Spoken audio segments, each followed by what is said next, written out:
Hi everyone! Hi. We are at Animal Kingdom and we just checked in for the Savor the Savanna tour. So you check in right here at this little booth. It's like right next to Kilimanjaro Safari, and we're gonna take you along and show you everything that we're doing. First, want to do an outfit check. So we are both in our Kilimanjaro Safari shirts from Lake Buena Visitors. They are so comfortable and obviously perfect for this tour. And then I'm just in my biker shorts and my favorite shoes, and he's in khakis and sneakers. Okay, so we came up like a little bridge, and then we are about to go into this truck, which is different than the normal safari vehicles. It's more like a covered pickup truck. Okay, so here we are. We're headed onto the truck. This is what it looks like.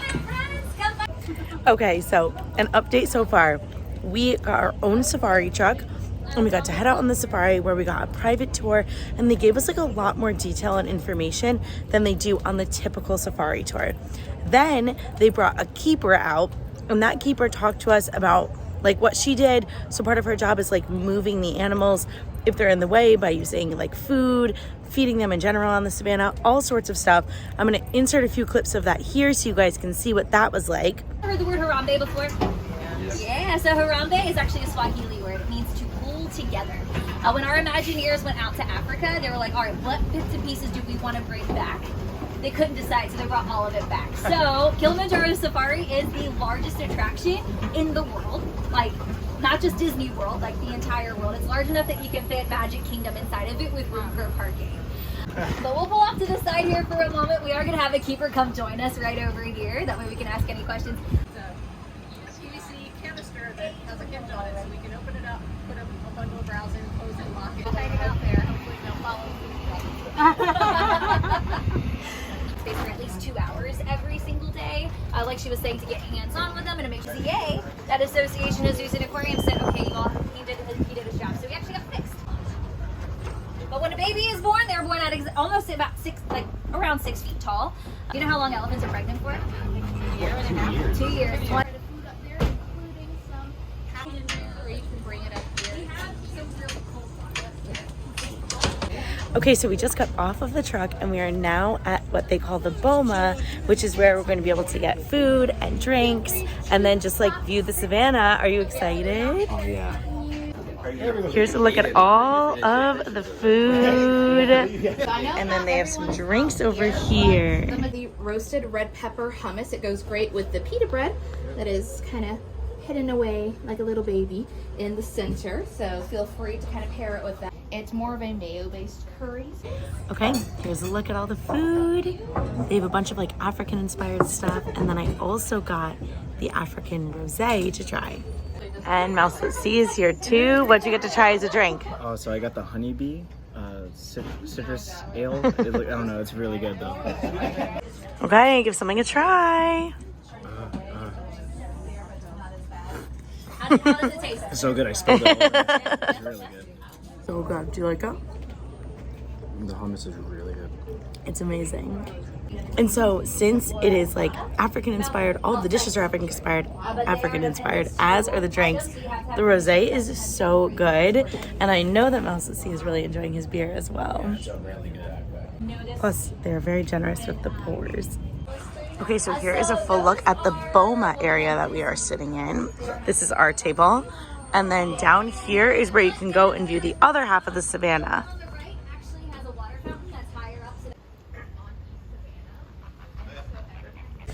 This is truly so cool. The food is amazing. The drinks are so good. It is so informative.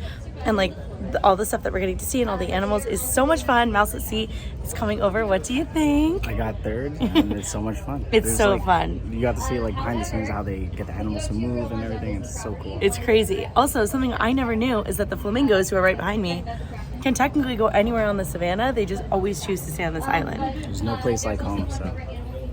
So you can hear her in the background. She answers like any questions that we have and just gives so much information about the animals and like the behind the scenes stuff, a lot more than you typically get to hear on just the regular safari. Here's a look at the desserts. In here is like a little deconstructed s'more. Okay, we got one of each dessert to try. They say that the deconstructed s'more is very rich, so we'll see. Okay, what would you rate the desserts? Honestly, they're all 10 out of 10. I would say the same. Every They're all single 10 out of 10. They're so Different good. vibes. Like, if you want super chocolatey versus just like a really rich or like fruity, it's really good. It's so good. I honestly actually would give like all of it what we've had a 10 out of 10. The savory food is really good. The drinks are amazing. The dessert is amazing. Like all of the food has been so good. They said it comes from Tiffin's and Tusker House, both of which are amazing. So makes sense. Okay, Mouse C is gonna get another drink. They are really, really good. I think you should try the other beer. I hope that he does. What did you say? I am trying the other beer. He is. But I also have the pog juice, which is actually the best juice we've had. That juice is the same as the juice that they have at like Boma, Tusker House. It's the same pog juice.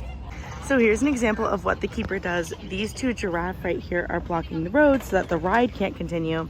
So she's gonna come over and try and use food to encourage them to move out of the way. And here you can see she's throwing them some lettuce and they are moving right out of the way. They're so excited for that. This has just been like amazing to watch. So she has been over here trying to deal with this giraffe for quite some time now. He's been blocking the path. This one, oh, it's now running. Oh my gosh, so cool. Probably wants to get away from Amy, our expert that we got to speak to.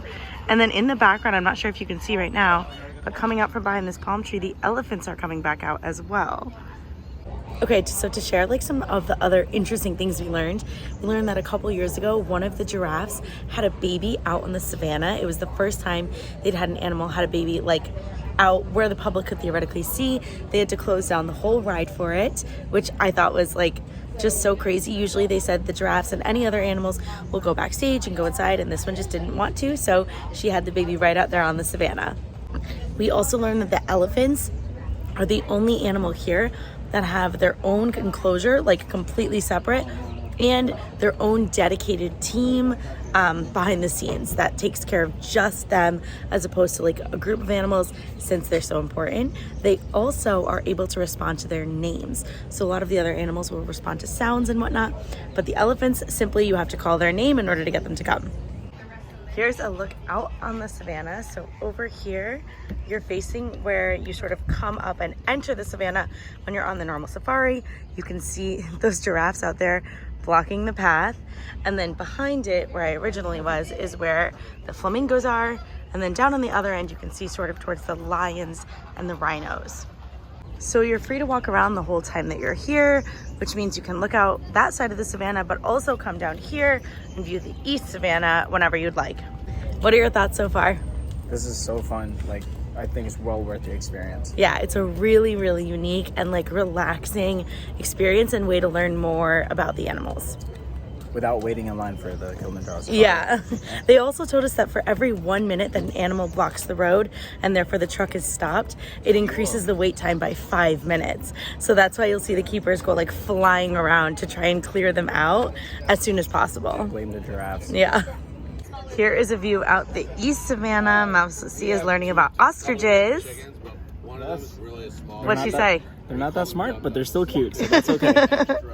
So this is a real hollowed out ostrich egg that they let you like hold and see. It's so interesting because you always see them out in the savannah, and this is an actual one. They said they used to have a guide who would literally stand on this to show that it can hold the weight of like a human man, but then he broke it, so no more standing. Here is the path back down to the Boma from the East Savannah. Okay, and I just grabbed the white wine to try as well. Again, these are like African wines that you can try.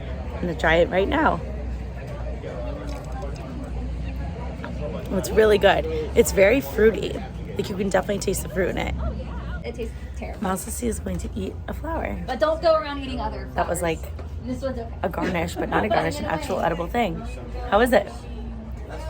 Does it taste like a flower? It tastes pretty. It's so good. It's actually good. Is it? Does it taste like a flower?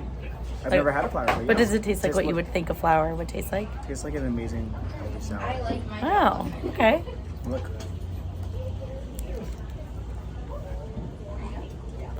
It does taste like salad.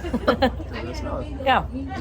Okay, so they just gave us our 10-minute warning, which means that we'll get like a solid 50 minutes to an hour up here to relax, enjoy. So it was about 30 minutes on the initial safari, about an hour up here, and then it'll be another like 15 minutes-ish on the end part of the safari. So it's a very it's a long experience. It's really nice. Important to note that there's shade. Yes, there's shade, there's fans. It feels very good in here despite it being probably about 90 outside. Okay, so we finished up in the Roma and we are headed back out to finish the rest of the safari. I mean, donations were from guests like you because Disney matches dollar for dollar animals. Gotta help them out. Second thing though is you have to help Tuskys just. Okay, so we did the second half of the safari and now we're pulling back up to the dock to head out to Animal Kingdom. He's a cool guy. Yeah, he was the head Imagineer for all of the tours too. So he was the one that was he designed the bridges that. Okay, so we just said goodbye. It was so much fun. What did you think? It's crazy fun, really worth it. So just you learn so much. Something that's really cool is on the safari, everything they're telling you is within the storyline of you being on a safari. But here they're talking to you about how it actually works as Animal Kingdom. So they're not sort of pretending that you're on a real safari, and instead they're telling you, for example, they're oh, for this clay pit for the rhinos, we import all of this clay from Georgia because there is no clay here. Things like that, they just tell you actually what's happening from the Animal Kingdom side, which is so cool. We had the best time. Highly would recommend for anybody who loves animals, who loves learning about Animal Kingdom and conservation, or honestly who wants to try some really unique and interesting food. Really good food. The shrimp was really good. Yeah, and have a really relaxing time. Thank you so much again to Lake Buena visitors. They're the ones who let us go on this tour and provided us with the most amazing outfits we could have possibly worn for it. We had such a great time, and we'll talk to you guys soon. Bye!